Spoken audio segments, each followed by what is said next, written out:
Kenapa Tuhan harus terjadi persoalan ini dalam hidup saya? Padahal saya sudah melakukan perintah-Mu. Kenapa saya harus mengalami kegagalan? Padahal saya melayani Engkau. Tindakan imannya membawa dia untuk berdoa kepada Allah. Dia katakan, Tuhan, bukalah matanya. Yang dilakukan Elisa bukan mengatakan buka mata orang-orang yang saat itu, karena ada lagi yang terjadi ya. Tetapi dia mau menyampaikan, mau menyatakan kepada bujangnya yang selalu melihat mujizat yang dilakukan oleh Elisa, tetapi saat itu dia agak ragu ya. Dia khawatir, dia takut. Tapi dia berdoa, Tuhan bukalah mata bujangku ini. Supaya dia melihat bahwa sungguh apa yang kukatakan itu benar-benar terjadi. Dan memang dahsyat Bapak Ibu, luar biasa. Ketika bujang itu melihat ya, Tuhan membuka mata bujang itu ya, melihat ada tentara berkuda, bahkan dikatakan tentara berkuda, kereta berapi ya. Kalau tadi tentara Aram mereka hanya memakai kuda, tentara pasukan berkuda. Tetapi saat itu malaikat Allah menjaga Elisa dengan kereta berapi. Kereta berapi. Ingat kisah siapa? Nabi Elia ya. Ketika Nabi Elia diangkat oleh Allah naik ke surga, kereta kuda berapi itu datang menyambut dia.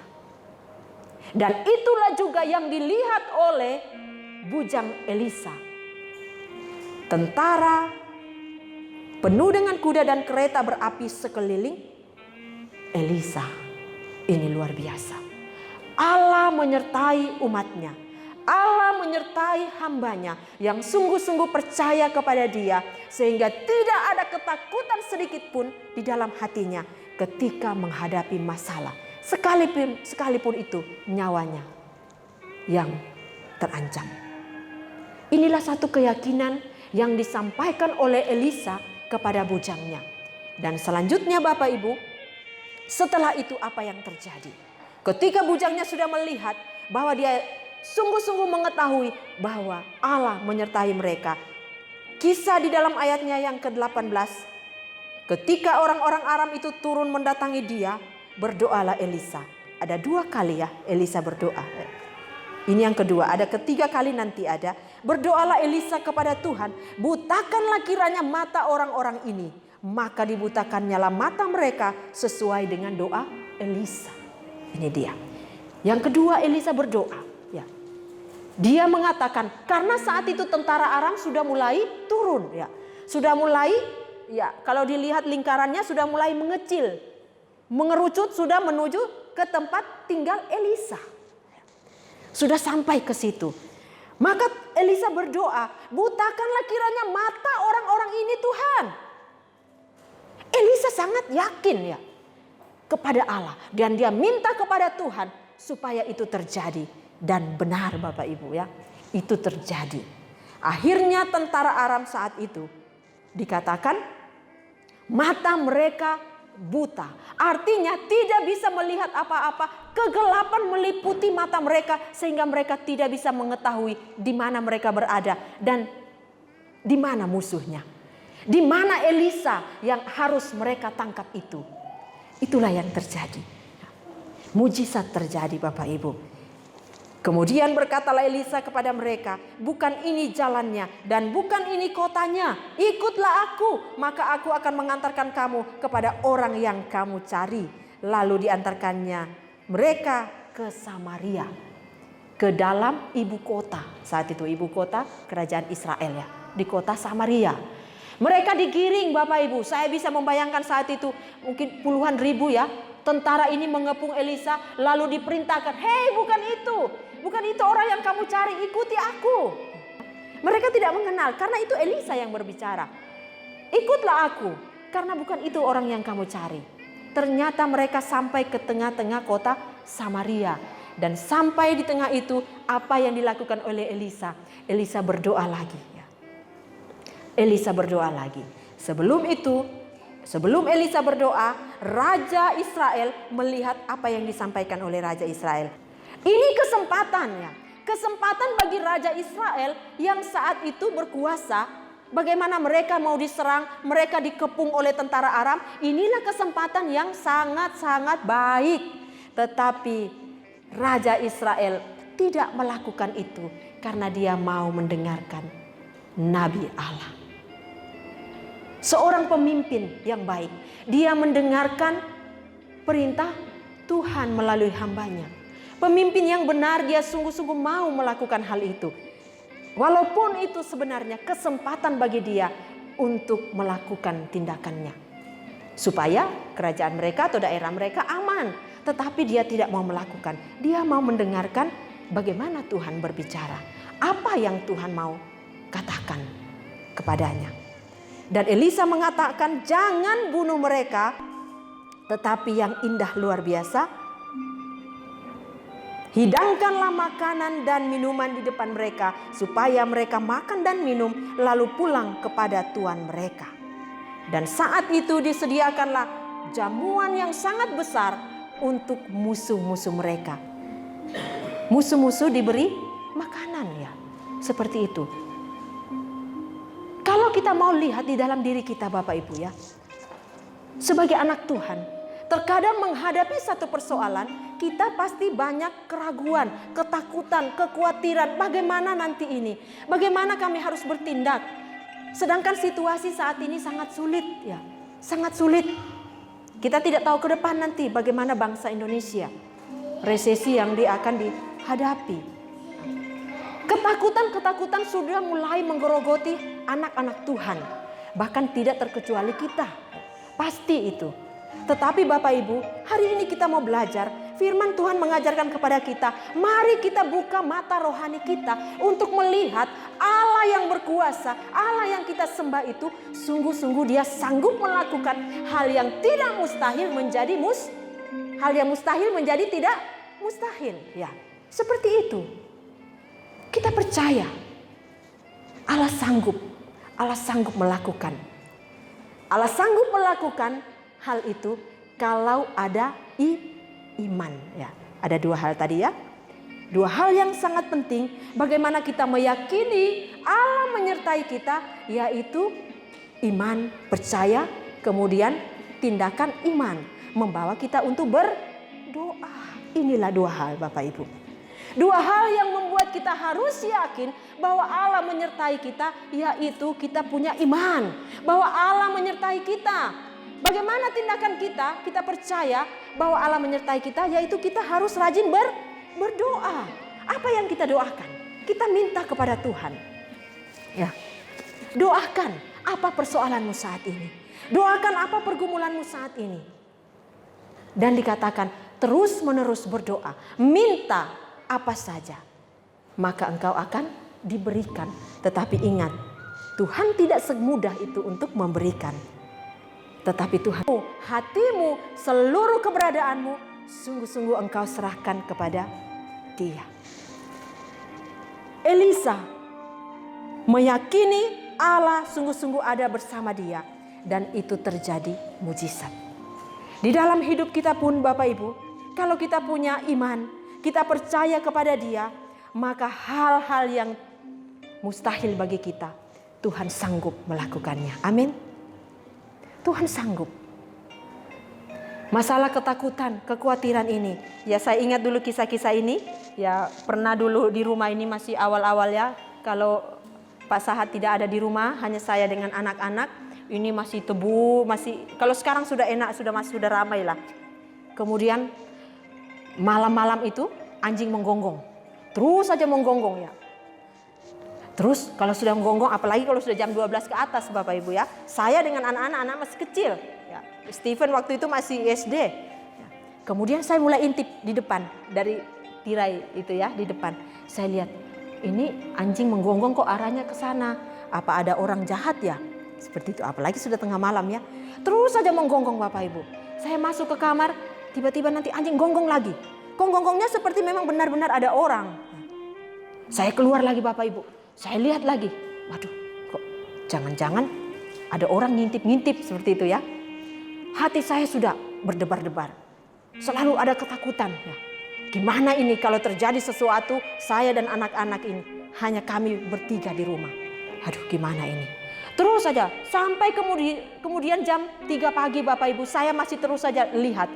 Karena anjing ini terus saja menggonggong. Saya lihat lagi, saya lihat. Sampai akhirnya dalam saat itu saya pikir, Tuhan, kok saya bodoh sekali ya? Saya bilang, kok bodoh sekali ya? Kenapa saya tidak punya iman? Kenapa saya tidak percaya? Padahal tadi waktu mau tidur sudah berdoa. Allah sertai kami, malaikat Allah berjaga-jaga di sekeliling kami. Kenapa ketika mendengar gonggongan anjing ini kok saya takut sekali? Ya. Lalu saat itu saya ubah pikiran saya. Ya Tuhan, saya minta ampun di hadapan Tuhan. Saya memang tidak percaya. Tetapi sekarang saya percaya kepadamu, Engkau menjagai kami. Kalaupun ada orang yang masuk mau mencuri atau membunuh kami, terserahlah Tuhan. Tapi saya yakin Tuhan akan bersama kami. Sudah, akhirnya Bapak Ibu saya masuk kamar, saya tidur. Tidur tidak terasa sudah pagi, sudah terang. Itulah contoh kecil ya. Masalah ketakutan, situasi yang dialami. Tidak percaya akan penyertaan Allah. Padahal tadi saya sudah berdoa, ya, sudah berdoa. Nah inilah juga yang kadang terjadi dalam hidup kita ya. Kita sudah awali hidup kita, hari itu kita sudah berdoa. Tetapi ketika mengalami masalah, ketika kita mendapat satu tantangan, kita langsung panik, kita langsung khawatir. Bagaimana ini? Kenapa terjadi seperti ini? Dan bahkan kita juga menjadi marah. Ada banyak hal yang membuat kita marah di hadapan Tuhan. Kenapa Tuhan harus terjadi persoalan ini dalam hidup saya? Padahal saya sudah melakukan perintah-Mu. Kenapa saya harus mengalami kegagalan? Padahal saya melayani Engkau. Padahal saya sungguh hidup baik. Saya tidak ada sakit hati terhadap orang. Saya tidak melakukan hal yang jahat kepada siapapun. Kadang kita berpikir seperti itu Bapak Ibu. Kita sudah melakukan kebaikan. Kita sudah menyatakan hal-hal yang benar. Kita sudah melakukan tindakan-tindakan sesuai dengan perintah Allah. Tetapi persoalan itu terus saja datang dalam hidup kita. Dan terkadang secara manusia kita bisa marah. Kita bisa tidak terima. Kenapa Tuhan? Apalagi kalau kita mengalami sakit. Kita tidak terima. Kenapa harus seperti ini? Tetapi kembali lagi Bapak Ibu dan Saudara, kita diajar melalui firman Tuhan hari ini. Bagaimana Elisa, dia punya tindakan iman. Kendati itu sudah di depan mata. Dan itu memang nyata-nyata tentara mengepung mereka Bapak Ibu ya. Tentara berkuda mengepung mereka untuk menangkap Elisa. Tetapi dengan keyakinan iman dia berdoa. Melakukan hal-hal yang luar biasa. Tuhan, butakan mata orang ini. Itulah yang Elisa minta. Kenapa hal itu diminta oleh Elisa? Kenapa Elisa tidak minta, Tuhan, matikan mereka ini semua? Kenapa tidak? Tetapi dia berdoa, Tuhan, butakan mata mereka. Kalau kita pikir, bisa nggak Elisa berdoa, bunuh mereka ini Tuhan? Bisa saja. Dia punya iman. Dan dia percaya kepada Allah. Tetapi kenapa dia katakan butakan mata orang ini? Karena ada maksud Tuhan. Dan Elisa sungguh-sungguh mengerti rencana Allah di dalam hidupnya, untuk bujangnya, untuk Raja Israel dan juga tentara Aram. Elisa tahu dan Allah sangat paham apa yang harus disampaikan supaya orang-orang itu melihat bahwa Allah yang disembah oleh Elisa adalah Allah yang berkuasa. Amin. Allah yang disembah oleh Elisa, Allah yang berkuasa. Dan Allah itu yang kita sembah, yang saya dan saudara sembah saat ini, yang kita percaya Allah yang sama yang berkuasa, yang membawa Elisa berdoa, Tuhan jangan ya. Dia tidak mengatakan Tuhan bunuh mereka, tetapi butakan mata mereka. Karena dari situlah dia menggiring tentara Aram sampai ke tengah kota dan ada kesempatan bagi Raja Israel untuk membunuh. Tetapi Elisa mengatakan jangan.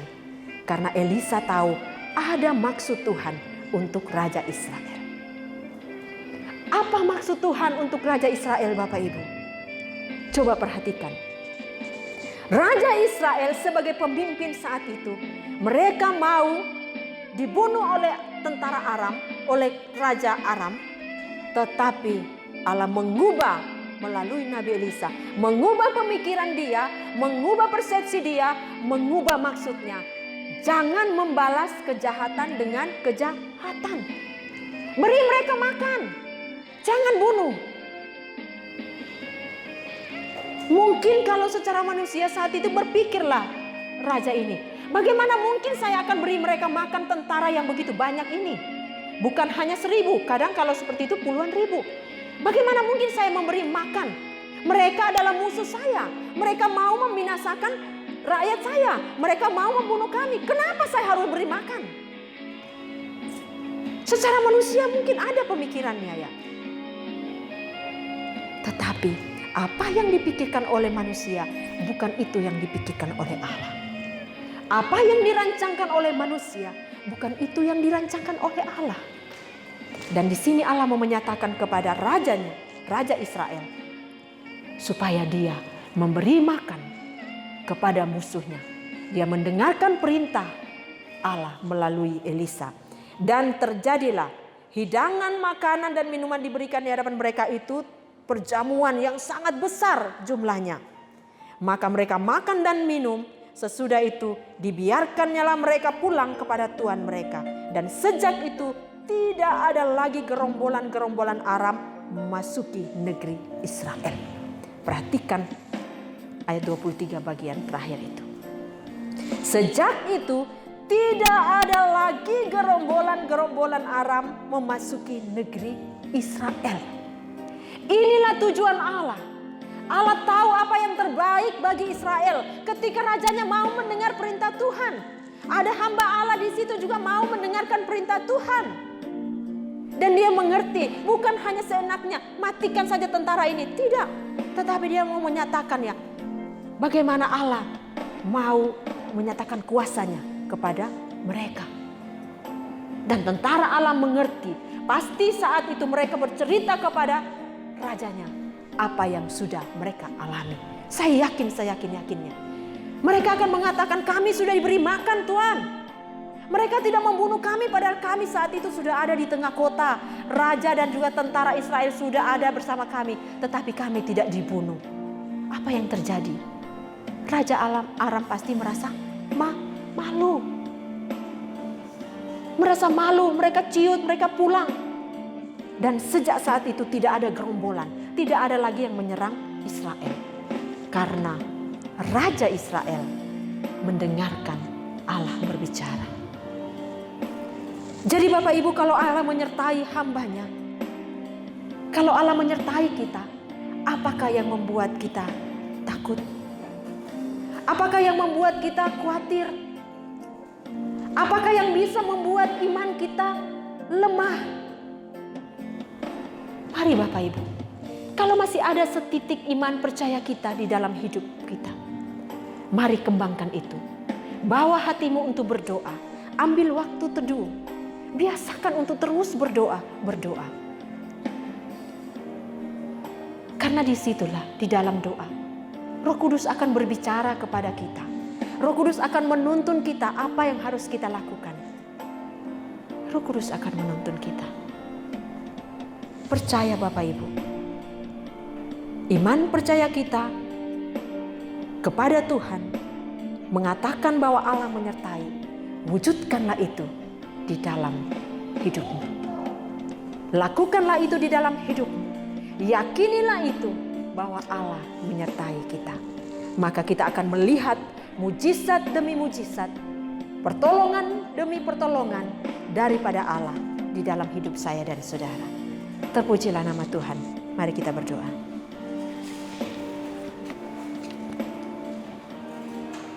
Bapa di surga, dalam nama Tuhan Yesus, terima kasih untuk firman Tuhan yang Kau berikan bagi kami.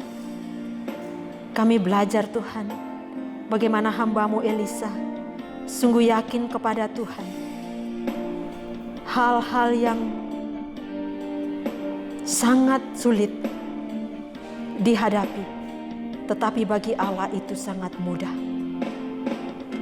Tuhan, ajarlah kami semua untuk punya keyakinan yang teguh di hadapan Tuhan, bahwa Allah menyertai kami. Sekalipun itu nyawa kami yang terancam, sekalipun itu hidup kami yang terancam, tetapi ajar kami untuk yakin dan percaya Allah menyertai kami. Terima kasih Tuhan untuk firman-Mu. Inilah doa kami. Inilah doa hamba untuk semua umat-Mu. Tolong kami semua. Di dalam nama Tuhan Yesus kami berdoa.